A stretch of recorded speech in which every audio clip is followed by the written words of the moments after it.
All right. Hey, we're pleased to be joined by Matt Ray from VolQuest, covers Tennessee recruiting, and not just Tennessee. I mean, he's covering the entire Southeastern Conference, so he's seen a lot of great prospects. Went to the Under Armour All American game. So I'm going to hit on a number of prospects with Matt. Matt, thank you so much for joining the show. It's been too long. It has, Mike. It's been too long. I'm glad to be here, though, buddy. Yeah, absolutely. So, hey, there is a lot of news with Tennessee. So we'll get to Tennessee in just a second. They're killing it in recruiting and the transfer portal. And I know you just wrote about another returning veteran coming back for the Vols. So we'll get to all that in a second here. But we love to hit on as many SEC teams as we possibly can on this show. So I wanted to ask you about. Well, before we dive into these players, what was it like covering the Under Armour All American game and seeing all that talent that we know is going to be the future of college football and really the future of the NFL as well? Yeah, it's always a great experience there in Orlando. I mean, it's first class. It's ran very well. They treat the media very well. You get a good, you get all practice access, essentially, and it's really a great week. And it worked out that Tennessee was in town, so it made it a lot easier for me to get over there and see that.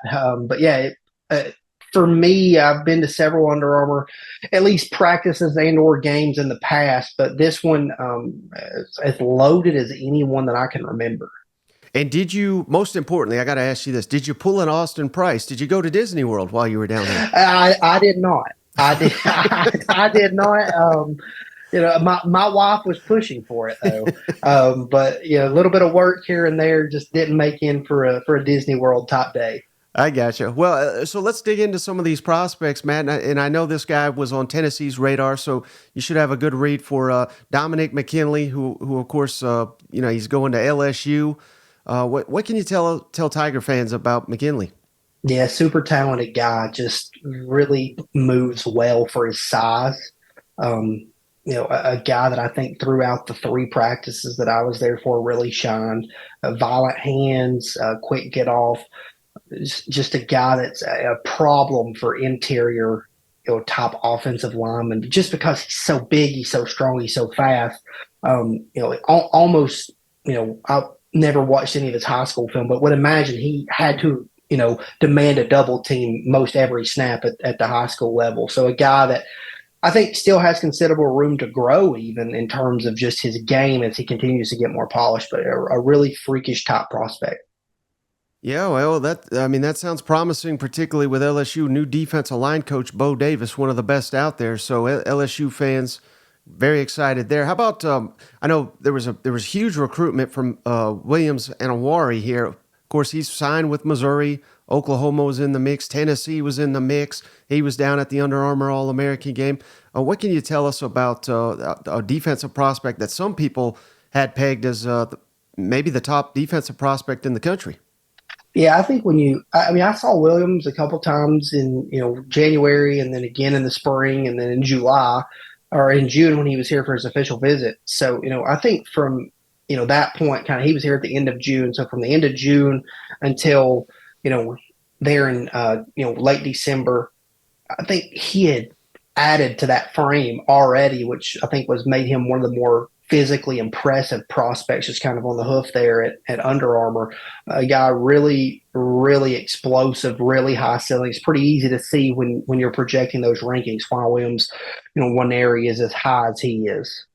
And without having an intimate knowledge of Missouri's depth chart and everything like that, would it be a surprise at all if he's, I'm not saying a day one starter, but an impact player for the Tigers next fall in the SEC? No, it wouldn't be a surprise at all to see Williams in that, too deep somewhere. I think just the ceiling's so high. He has all of those tools. And then as you start to refine those pretty quickly, he's a guy that I think you're just one of those freshmen that you talk about. It's so hard to start in this conference as a freshman, right, Mike? But one of those guys that's hard to keep off the field. We'll see where it goes for him, but I think he has all of the necessary tools to find his way into the rotation there. Now, one player that I know Auburn fans are very excited about because they need help at receiver desperately. Five-star receiver Cam Coleman. He was down there at the Under Armour All-American game. You have any impressions on him? I don't think you can say enough good things about Cam Coleman. like this is a guy that elite size for a receiver, elite speed, incredible ball skills. I think the ball skills are what stood out the most. I mean, there were really good defensive backs across the board at this event. And when Cam Coleman didn't, overpower them with his size and speed, his ball skills, his ability to go up and catch the football shined through that. So when those guys are locked in phase and step for step with him down the field, he still found a way to win the contested catches. So I think for Cam Coleman, um, you know, he was probably the most complete offensive prospect that most everyone saw throughout the week. A really good week, a really good body of work for him there. Wow, well that's exciting for Auburn fans and staying in that state, Matt. I mean, there was I don't know if drama's the right word. Coaching changes is natural to happen, but the five-star receiver Ryan Williams decommit from Alabama. Then this week, after looking at some other schools, he has recommitted to Alabama. Kalen DeBoer probably got down there and he said, "Well, my goodness, I've never had a receiver this talented. What can you tell us about Ryan Williams?" Just speed, man. Just absolute. Never lets out of it. In and out of his breaks, very very fluidly. A lot different from Cam Coleman though, in terms of how he wins. Ron Williams wins in and out of those routes, and then the ability that he doesn't have to decelerate out of those cuts. He's able to stay at that top speed, pretty close to it. But he doesn't have that sheer size, or he doesn't have those he doesn't have to go up and win those 50-50 catches because he finds ways to get himself open. But a guy that is a burner, a legit 4.4 guy on the laser, won the fastest man competition on night one, I believe. An exciting prospect that's young. He's supposed to be in 2025. He's a young guy. So what he did in the state of Alabama, which has become a really good football state, and it has been, but it's continued to grow at that high school level. What Ryan Williams did at Saraland, as a sophomore and technically as a junior, is ultimately very impressive. Yeah, and then someone South Carolina fans are just over the moon that they got Dylan Stewart, the edge defender. They had to beat out basically every elite program in the country to get Dylan Stewart. What any impressions from him down there at the Under Armour All-American game? I think it's pretty natural nowadays to go and look at some of these top edge prospects and say those are the most physically gifted guys that you see because they're long, they're filled out. And then when you watch them bend and move in drills and work, they're very fluid in the way that they do that. But I think the three guys for me that stood out all week that get after the passer were Williams Nwaneri, Dylan Stewart, and Jordan Ross. And Stewart and Ross were lined up in the same position group on the same team. And as you were watching, a little bit of cross training between OLDL and they were doing, their position drills. Those two guys, I mean, I just couldn't have imagined being an offensive tackle that week.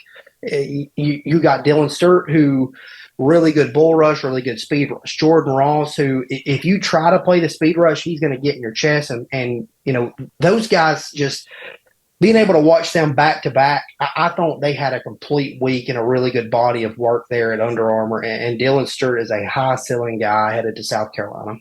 Mm-hmm. And then the last guy I wanted to ask you about before we jump into this Tennessee conversation, DJ Lagway, quarterback, 5-star, Florida signee. They're hoping, this is the savior of the Billy Napier's program down there. Any impressions of Lagway? Yeah, didn't have a ton to watch Lagway, but obviously watched him move about, watched him, throw. I think he's really natural outside of the pocket, a lot more compact than I expected him to be in terms of just his frame. But he's really well put together physically, physically mature, and you can see that when he's moving outside the pocket, he feels like he's in total control. Really nice runner, throws a really good deep ball. A little bit of a different type of release than I expected from him, just from what I had seen from him.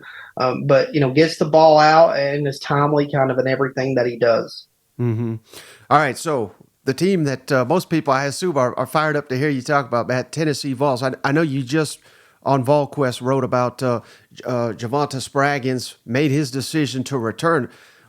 All of a sudden, Tennessee's offensive line, I don't. It's not fair to say question mark, but that was something going into the offseason. You just didn't know who's coming back, what can they add via the portal. Now, I mean, this looks like, stop me if I'm wrong, I mean, this could be the strength of Tennessee's football team, which is just got to be perfect with a young quarterback coming into his first full season as a starter. Yeah, I think you're probably right to call it a question mark. I think that probably is fair because there was uncertainty there. What does Cooper Mays decide to do? Is Javontez Spraggins coming back after an injury, or is he going to go try his luck in the league? There was obviously John Campbell. He had the option to come back, but after a really good season here in 2023, was he set to come back? And then you need to add a tackle around him after Gerald Mincey leaves. But that group now looks, promising, as you said. I think you probably still have to shore up some things at left guard. Is that going to be, a rotation, or are you going to find somebody that pops in the portal later on? Do you move somebody inside, and give them a look there? But I think overall that offensive line group's looking really strong when you look at what came back with Cooper Mays, Javontez Spraggins, John Campbell, and then you add a guy like Lance Hurd who has such a high ceiling. You have 2 years, of him. He's going to be a sophomore. So if he produces to the level that he can, you've got to think that he may be gone after, his junior campaign. But you've got 2 years of that guy now. And then, you bring in a group from the high school ranks with a William Satterwhite, a Max Anderson, a Jesse Perry, a Gage Ginther, those type of guys that you build a strong core around a Bennett Warren, and you have a chance to start really getting those guys development. That group's starting to look more promising than it did, I think, going into the offseason. There was no doubt that was the focal point for Tennessee heading into the offseason. And have you picked up any information? I know he's fairly new to the team, but Lance Hurd, the transfer from LSU, the offensive tackle, is what he looks like he will play, and specifically left tackle. Because I've heard from people down in Baton Rouge, Matt, that they did not want to lose this guy. They think very highly of him, elite prospect. I believe in just the 2023 signing class, he was LSU's highest rated prospect. I mean, this is potentially a future NFL player here that Tennessee had to beat out teams like Oklahoma that is also desperate for help on the offensive line. So what's Tennessee getting? And if he lives up to the hype, which how big of an addition could this be for Tennessee? I think you just can't. I don't think you can overstate the importance of that addition, Mike. I mean, I heard similar things that you did. The LSU did not want to lose Lance Hurd. This wasn't a mutual parting of the ways. This was a guy that played 12 games for them this season, and they believe could probably be the future at right tackle for them, right? But then in talking to people at Oklahoma, it become apparent how much of a priority he was for them. I mean, it felt like, once he left campus at Tennessee and he made his way to Oklahoma, it was like, oh boy, this was going to get interesting. With these transfers, you don't want people to get off campus without some idea of where they're going. But, Lance already took that Oklahoma trip and he continued to communicate with Tennessee. They continued to prioritize them. And I think it's a huge addition. When you look at being able to, most likely find your, guy at left tackle, for the 2 years that Nico Iamaleava is going to be there, I think it's so important. And left tackle, when you look at draft boards in the NFL, you're either drafting a quarterback, you're drafting a guy to protect him, or you're drafting a guy to get after him in that first round nowadays, it seems like, especially within those top 10 picks. So to have a guy like Lance Hurd in this conference where pass rushers are at a premium is huge. Right. And then another transfer that I don't want to. It certainly on Rocky Top didn't go under the radar, but I'm wondering if it did around the SEC. Tennessee picked up Tulane receiver Chris Brazzell. Can you tell us anything about his game and how he potentially fits into Josh Heupel's offense? Yeah, I think, you're right. I don't think it went under the radar at Tennessee. I think this is a guy that they are really excited about. I think a guy that they can win at different levels of the field. I think when most people look at Chris Brazzell, you see the 6'5" frame, and this is a guy that's just going to take the top off of defense. I don't think so. I think this is a guy that's 6'5" that can run, can get in and out of his breaks, and win at different levels of the field, which is what Tennessee wants from its receivers. You look at Cedric Tillman; he wasn't always the fastest guy, but Cedric Tillman won a lot of routes at the sticks. He was able to be physical. He was able to go across the middle. And because of that, Cedric Tillman was able to get on top of cornerbacks and go down the field and create separation or win those one-on-one, 50-50 balls. And that's what Tennessee's offense, I feel like, was probably lacking most of the time this year. So Chris Brazzell is a guy, I think, to add some of that dynamic back. Mm-hmm. Now, Matt, I'm really going to put you on the spot here. So, Okay, who's going to have a better? There's so much hype around Nico, and based on what he looked like in the bowl game against what I was told is an elite defense, if he continues to progress, he's going to be amazing. I get it. We're all excited about Nico, but who's going to have a better 2024, Nico or James Pearce? Oh, I think when you look at it, that's tough, Mike. I told you I was going to put you on the spot. That's tough. I think for me the biggest thing, I've talked about this a good bit this offseason, is keeping Nico upright. If you're Tennessee, any quarterback, you can't do anything if you're laying flat on your back. But I think Tennessee has done enough to be able to keep Nico upright a majority of the time. I think they've brought in some really promising weapons. But man, I think I have to pick James Pearce, right? Because if things are going well for Nico, that just means James Pearce is on the field more. And that guy is a havoc wreaker. We saw it in the Citrus Bowl against Iowa. He impacted 2 drives, ultimately resulting in 14 points. He had the pick 6, and then he had the strip sack down on the goal line that turned into a touchdown shortly after. I think it's hard to bet against James Pearce right now. He's playing like a surefire first-round pick. Yeah, and I'm glad you said that, Matt, because I mean he's already getting projected that. He's already getting projected preseason All-American, and I'm not asking you to pick apart his game because clearly from what we've seen, that's all warranted. But what does he need to do to take his game to that next level to live up to those lofty expectations?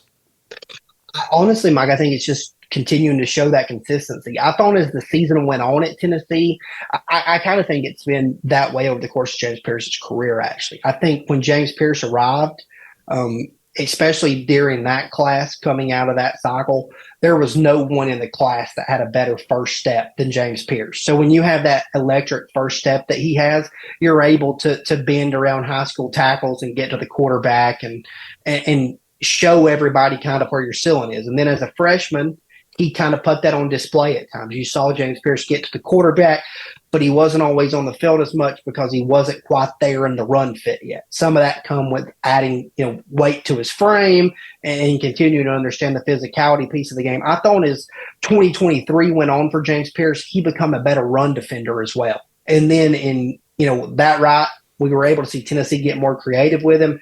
I thought that was a beautiful design for Tim Banks to drop him into coverage, and force that interception that led to a pick 6 in the Citrus Bowl. So I think it's just continuing to show that consistency and evolution of his game. I think he has all the physical tools you could ever ask for. Mm-hmm. And then, so we didn't even talk about the guys for Tennessee that were down at the Under Armour All-American game, but they had several. But I really wanted to ask you about Mike Matthews, the 5-star receiver. Can you tell us a little bit about his game and just, do you anticipate him making a big impact or at least, a sizable impact here year 1 for Tennessee? When I look at Mike Matthews, I've been very outspoken about Mike Matthews, and I'm not always that way about guys. But I think, again, I touched on this in the first segment. I think, Georgia is pound for pound one of the best states for high school football that there is. And I think that 7A classification, especially around Gwinnett County, it kind of leads that charge there. When you look at the collection of talent, you got the Buford, Mill Creek, Parkview, Grayson, Archer, all those programs there. And there's many more that I didn't name, obviously, but, I think that group produces at such a high level. To kind of see what Mike Matthews did throughout the course of his high school career there, I think he is a guy that has such an immense ceiling. And he really showed out at the Under Armour game. I think he was one of the top performers on the first 2 days for Charles Powers and the On-3 guys. And I think it's just the ability to win in different situations. He really has a polished route tree already, and then the ability to run after catch, and then a really good catch radius. So I think for Mike Matthews, it'll be a different type of production, but I think you'll see probably a similar production of what Squirrel White was able to do as a freshman at Tennessee. They're going to find a way, I think, to get Mike Matthews some valuable reps. And you also talked about how good the state of Alabama has become at producing elite talent. They got edge defender Jordan Ross, one of the top prospects in the country on the defensive side of the ball. What's Tennessee getting in Ross?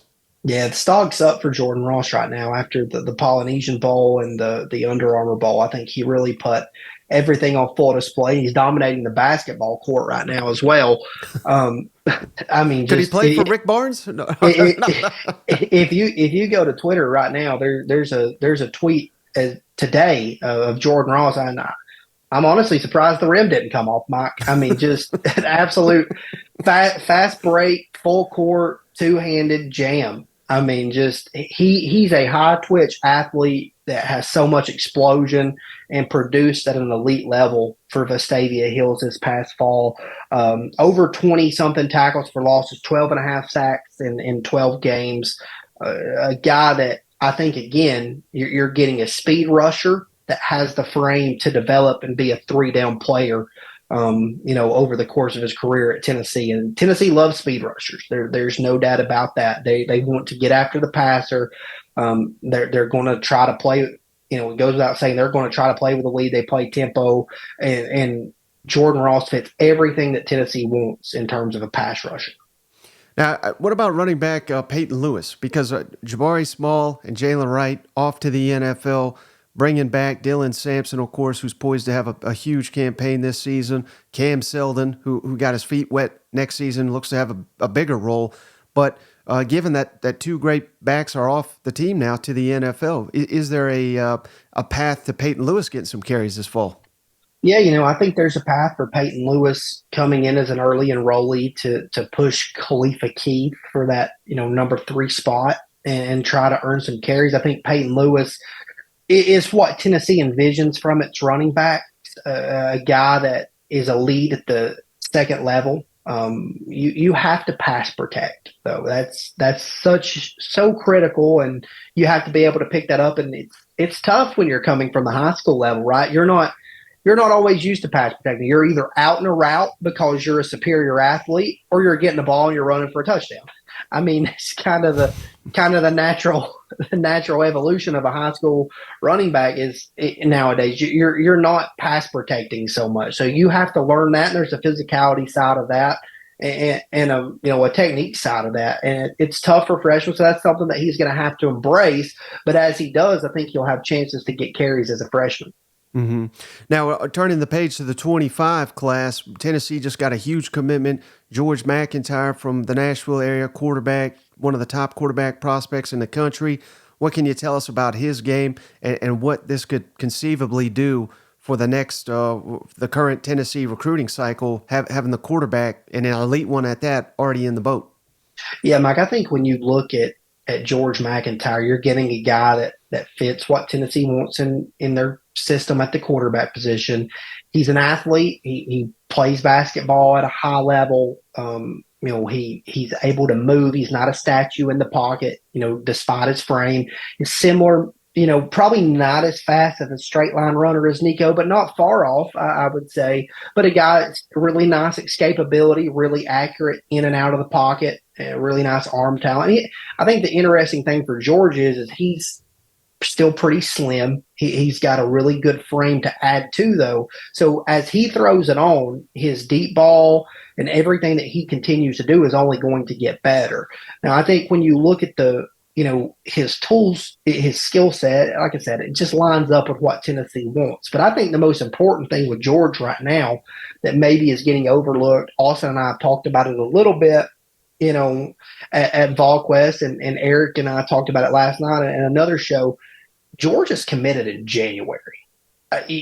for Tennessee, the consistency at that position allowed them to lock down George MacIntyre in January. So you look back, you're still seeing, as I talk to recruits, you still see some residual effect of Nico. Guys are excited about Nico still today in the recruiting world. They know that he's the guy for Tennessee. He was the number one recruit. But at the time Nico was committed, it was much harder for him to peer recruit, in my opinion, because he was a California kid. He knew West Coast guys, the guys maybe at Tennessee hadn't recruited as heavily or didn't have such a good relationship with, or they hadn't got to campus as much at the time. So it made it a little bit harder for Nico to pull people with him in that 2023 cycle. When you start looking at George MacIntyre, he's been on visits with David Sanders, the number one offensive tackle in the class. He's been to Alabama. He's been to LSU. He's been around guys like Caleb Cunningham, Jamie French. And then in-state, obviously, he's been around Ethan Utley. They play basketball together. They run, run around with some of the same friends. He knows Cam Sparks really well. They play 7-on-7 together. He knows Radarius Jackson really well. That's a guy that Tennessee likes from Memphis to play receiver. I think the impact for George MacIntyre in the 2025 class could be much bigger than what Nico had at the time in 2023, just because he knows so many guys inside of this recruiting footprint. Where Tennessee recruits, he's been around them on visits. He's going to be in Knoxville pretty much every single time Tennessee hosts some form of a recruiting event. I think that is huge for Tennessee with George MacIntyre. Yeah, you make a great point. Well, Matt, I really appreciate your time. I just got one final thing for you. Moving into, this is going to be so exciting. We got Texas and Oklahoma now coming into the league, 12-team college football playoff. But I really do think, Matt, that, success or failure in the SEC at the high level, which was where Tennessee, they want to be competing at, is making the college football playoff. If you make it, good season. If you don't, fans are going to be uneasy. And that's not just Tennessee. That's across the board at these upper echelon SEC programs. So if we're sitting here a year from now and Tennessee just made the college football playoff, what has to happen for that type of run to occur this fall, in your opinion? Well, I think, again, Tennessee getting Florida at Neyland Stadium is huge. You have to go on the road to Oklahoma and win. I think that for me is the swing game when you start talking about the playoffs. You have to go out there and find a way at similar situations in a lot of ways. Oklahoma is going to be breaking in Jackson Arnold, as their starter. It's going to be the first big test for both of those young quarterbacks. In a lot of ways, it's going to be the first big test for those young quarterbacks. I think for Tennessee, you've got to win the swing games. I think what does Missouri look like?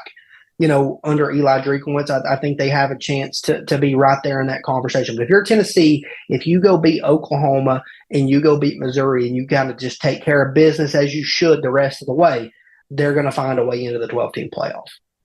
All right, Matt, before you go, can you tell the audience, how can they follow you and how can they find all your work over at VolQuest? Yeah, so at Matt_Ray_ on all social media, and then at volquest.com, come over and check us out. Again, I bias a little bit, but I think we have, some of the best covers that you're going to find, not just Tennessee, but across the board. Oh, no. I don't even work for them, and I agree. So head on over to VolQuest. Matt, thank you so much.